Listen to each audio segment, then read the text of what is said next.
What is up, everyone? I'm Skratch. Welcome to the channel. This is another Raid Shadow Legends video. We got some news about the upcoming summoning event for this weekend, guys. Of course, tomorrow we have the Fusion starting. And guess what? We actually have a very solid summoning event together with the Fusion. We have some very nice champions on the list. And on top of it, we actually have 2x on Ancients, which means, of course, that the chance to summon a legendary, the chance to summon an epic champion will get doubled to 1% and 16% respectively. So it's going to be a pretty interesting one. How you may notice on the screen, these are the following champions that we are going to have on a 15x progressive chance.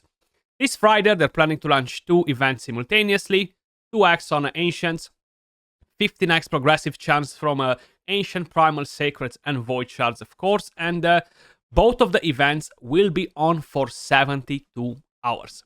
Now, I think that I'm going to get tricked by this because I might try to go for a loot, man. Cisia, they're both on my list, honestly, and I would love to get a second loot just to make my Sand Devil team a bit better, you know. But I'm gonna give it a go. The thing with Ancient Shards, you can basically summon pretty much every legendary from here. Like, not many of them are unavailable. The Sacreds, at least, have less heroes, have more heroes that cannot be summoned because they're either from daily logins or something like that, you know.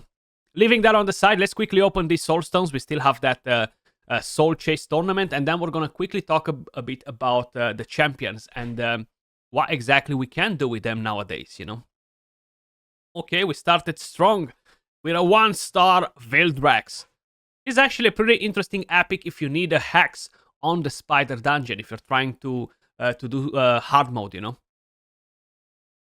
Is it just me or is it a bit of a lag whenever I'm opening a soulstone? For a second I thought that was my monitor, but seems like it's the actual game rather than my monitor. Okay. Gallic, so we have 10. Let's do a 10 pop-up in here. Basically a double chance to summon a 6-star. I got a couple of 6-stars on epics, which was awesome, but that was from the medium stones, and we have 3 legendaries. My god, I was gonna say we have 1 legendary, 2 legendaries, and we got a 3rd legendary and a 5-star cardinal. I think Leorius is on the list as well. I really thought that I only had a 3-star for him damage, so seems like that 4-star is gonna be a sell basically, because I already have him at 4-star. That's a bit disappointing. I really thought that I don't have him. I was so ready to basically go and get that extra crit damage on my Leorius. But hey, we managed to get a couple of legendaries in here. You can't really expect much from the small stones. Talking about Newt, guys, he is honestly the hardest hitting enemy max HP in the entire game. Hands down, nobody has no competition when we're talking about Newt. Triple hitter. It decreases the defense as well, and yeah. Super amazing as a champion. If I would have a second one, my Sand Devil team will become most probably 100% win rate, you know. Right now, Acrisia, she's kind of like messing it up every now and then. He deals a lot of damage in the Hydra, a lot of damage in dungeons. Amazing for the Fire Knight. The best build for him, Savage. Savage, especially if you're using him in the Fire Knight and Hydra, because the A1, the A2 will deal more damage. He only has 1 enemy max HP skill, okay? So keep that in mind. Plus, for the Sand Devil Necropolis, if you're trying to use him there, you want to have as much damage as possible because that boss is really tanky. Then we have Kyoku. She's a very nice defense-based champion as well. You have a defense aura. You have this amazing passive, kind of like a Seeker's passive, but on steroids. With increased defense, you're getting a heal. And what I like about her is that she puts ally protection on all of the allies. She gets the block damage and gets an extra turn as well. With the A2, she has a chance to land decreased attack or HP burn. A chance to land weaken with A1. She hits pretty hard. I'm using 2 of them, actually. I managed to summon multiples, and I kept 2 copies. I'm using 2 of them in the Cursed City. There are a few stages that were very challenging. I think on the 1st or 2nd rotation, and double Kyoku came in for the win. Cisia, Flame Tongue, still missing from my roster, and Yeah, she's very, very nice. Uh, she's not as insane as she used to be when they released her, because we got quite a few different champions now that they do similar things. But she's still one of the best burners in the game. Places HP burn. She's basically detonating the burns, getting extra turns. She puts defense down. She puts the weaken. She activates the burn with this skill too. She does a lot of things. She pairs with Cardiel, and together they are pretty nasty. Uh, they used to be like the record holders for Hydra Nightmare with Acrisia before, since there are a lot of things changed, but still they're very nice together, and she's amazing for the spider and for a lot of other content. She actually deals a lot of damage. If you want her for the spider, you can't really give her damage, and you're gonna have a very crappy build on her, and you can't really use her anywhere else. But if you're not using her on the spider, a savage set or a good damage set on her will actually be really, really solid. Then we have Contra, guys, and Contra was a past fusion, like I can't even remember, 3 years ago or something.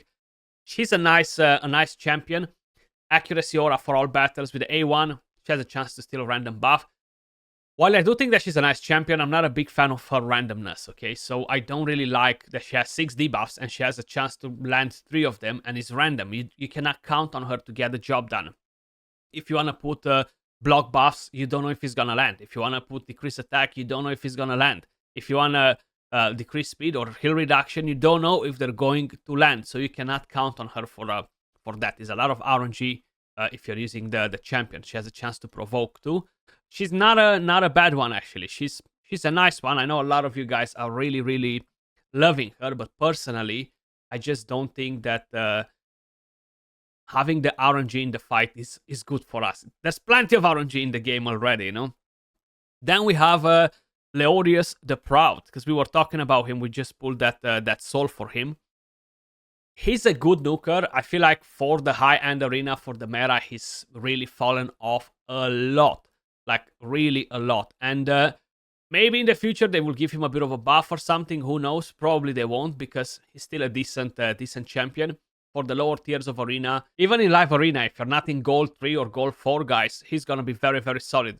You might get away with a few fights in gold 3 where he can put the work. The problem is that he does have double AoE attack. The damage is just not there unless he's on pretty much no HP whatsoever. Then he can smack pretty hard with the increased attack. I like that he's immune to all these crowd control debuffs. He can put through fear weaken, which is a bit dangerous. Defense down with the A1. He can be good for clan boss because he does bring weaken, defense down, and some damage too on unkillable teams. So overall, he's a good nuker, but definitely power creep by the big boy nukers now. Then we have Carilon the Ringer. Man, I summoned this hero just randomly, and this champion, whatever how you guys want to call them, I'm just not feeling him that much. I don't know where I'm gonna use him, honestly. It's just too much stuff involved in his kit. He has a speed aura for arena battles. I wish this would have been for all battles instead. It would make a bit of more sense, because you're not really going to see this champion in arena much, right? With the A1 is an AoE attack, decreases the duration of all buffs by 1 turn, which is a nice skill. That's nothing bad in there. Then here attacks all enemies, has a chance to put Hex and Weaken for 2 turns. If the target is under a freeze debuff, has a chance of placing a Hex debuff and a Weaken debuff for 3 turns instead. And then you have places a freeze debuff on all enemies for 1 turn and fully depletes their turn meter if they receive freeze. It's a bit hard to really make use out of him. Either polymorph, either stone skin, either immunity, block debuffs. A lot of things can basically go wrong with him. I haven't really checked if he deals damage, but he's a support champion. All of his stats are pretty low in terms of attack, defense, or HP. So I'm not really feeling him, I'm not really feeling him. Probably I will use him at some point in the Cursed City if I have to, but that's about it.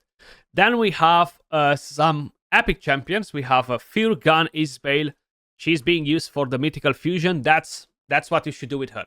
Use her for the Mythical Fusion, and that's about it. She's a bomb champion, not a very spectacular one. She's not awful, comparing her with the older bombers, but she's not very amazing either to be like, yes, you gotta build her, you gotta use her. She's not that type of epic. You gotta use her for the fusion, basically, Then we have Arndulf Schwarzenegger, which is a Bannerlord. He's a decent epic champion, and Again, I would probably use him for the Cursed City or Faction Wars. Has a chance to provoke with A1. The chance is pretty low though. Attacks all enemies, has a chance to put Weaken, a low chance to put Fear, and reflect damage and counterattack on this champion. So that's about it. Nothing too spectacular in his kit either. He's not being used for a fusion though, so you cannot use him in there. Faction Wars or Cursed City if you really need to. Then we have Ruela. Now I do have quite a few good words to say about this champion because she is absolutely amazing. I would definitely consider using her in many areas in the game, including Fire Knight, including Clan Boss if you need to, including Faction Wars, and of course Cursed Series, Secret Rooms, etc. You have a triple hitter on the A1, you have a triple hitter on the A2. Each one of the hits has a chance to land all these 3 debuffs, which makes her a very good debuffer for single targets. Fills the Terminator, places increased crit rate on all of your team. You know, she's definitely a nice epic champion. One of the best epic champions in this faction, actually. Of course, you have Mistrider Deity, you have Nia, you have quite a few nice epics, but she is definitely one of the top ones. And we have Skratch, guys. Moving over to Void epics. He's a burner. He deals good damage as well. So AoE HP burn. You're getting attacks one enemy 2 times. This actually deals pretty good damage. Attacks one enemy again, has a chance to land weaken, decent damage as well. Increases the champion's attack and crit damage. So overall, this is a nice epic champion. Good for the Spider, good for Hydra if you're trying to get some damage. You can do quite a few different things with him. And then the final epic champion, ladies and gentlemen, is Skullcrown. Very nice. She used to be one of the best nukers in the game once upon a time. Speed Aura for Arena, AoE on the A1 with a chance to place an extra hit, AoE on the A2 with a chance to put Weaken, Unkillable on the passive, Revive if she's with Sinesha on the same team.